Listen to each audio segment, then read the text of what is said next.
నేను జర్నలిస్ట్ నవత. యోగి ఆదిత్యనాథ్ తగ్గేదేలే.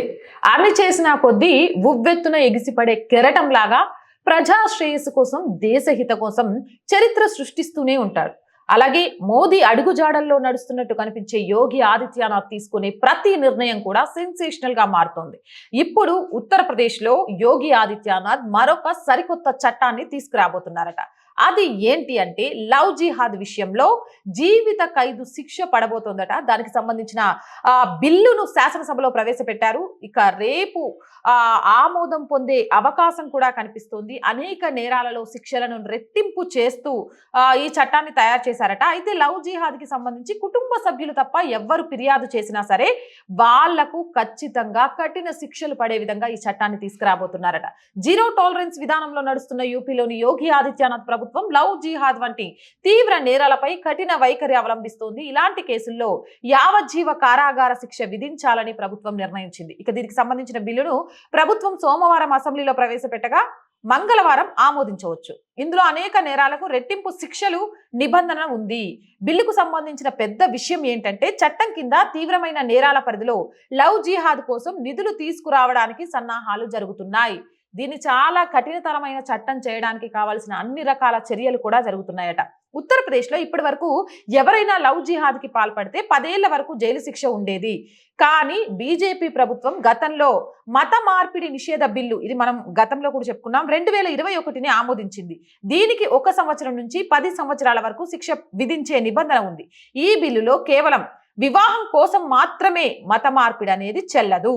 ఇది కాకుండా అబద్ధం, దురాశ, ఆకర్షణ మరియు మోసం ద్వారా మతం మార్చడం కూడా నేరాల విభాగంలో ఉంచబడుతుంది. స్వచ్ఛంద మత మార్పిడికి సంబంధించి 2 నెలల ముందుగానే మెజిస్ట్రేట్ కి తెలియజేయాలనే నిబంధన ఉంది. ఈ బిల్లు 2021లో అమలుకు వచ్చింది. దీనికి సంబంధించిన స్పెషల్ వీడియో మన ఛానల్లో ఉంది, కావాలంటే మీరు చూడొచ్చు.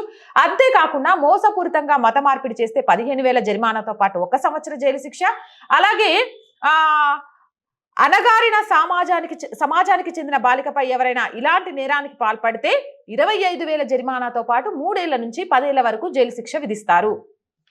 అయితే ఈ మధ్య కాలంలో ఉత్తరప్రదేశ్లో పెరుగుతున్న లవ్ జిహాద్ కేసులతో పాటు మత మార్పిడిల నేపథ్యంలో ఇంకా ఈ చట్టాన్ని కఠినతరం చేయాలి అనే ఉద్దేశంతో రాష్ట్ర ప్రభుత్వం కొత్త బిల్లుని ఇలాంటి నేరాల కేసుల్లో శిక్షను రెట్టింపు చేసే ప్రతిపాదనను తీసుకురాబోతోందట. ఇక లవ్ జిహాద్ నేరాన్ని ప్రభుత్వం నాన్ బెయిలబుల్ గా చేయబోతుండడం ఈ విషయంలో పెద్ద నిర్ణయం.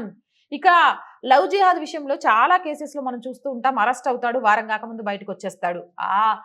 బిడ్డను కోల్పోయిన తల్లిదండ్రుల వ్యధ మాత్రం తీర్చలేంది. అందుకే ఇక నుంచి లవ్ జిహాద్ తోటి ఆ కుటుంబ సభ్యులు తప్ప వేరే ఎవరైనా సరే ఎస్ ఇది లవ్ జిహాద్ కేసు అని కేసు పెడితే అది నాన్ బెయిలబుల్, వాళ్ళకు బెయిల్ కూడా రాదు.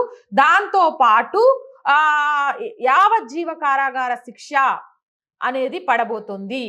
ఇలాంటి కేసుల్లో బాధితురాలి కుటుంబ సభ్యులు మాత్రమే ఫిర్యాదు చేసేవారు. ఇక నుంచి వాళ్ళే కాదు, ఎవరు చేసినా కూడా. యోగి ప్రభుత్వం సోమవారం ప్రవేశపెట్టిన ఈ బిల్లు జూలై 30న ఆమోదానికి రాబోతోంది. ఇదే గనక ఆమోదం జరిగితే యోగి ఆదిత్యనాథ్ మరొక సంచలనం సృష్టించినట్టే. అక్రమ మత మార్పులను నిరోధించాల్సిన అవసరం ఉంది.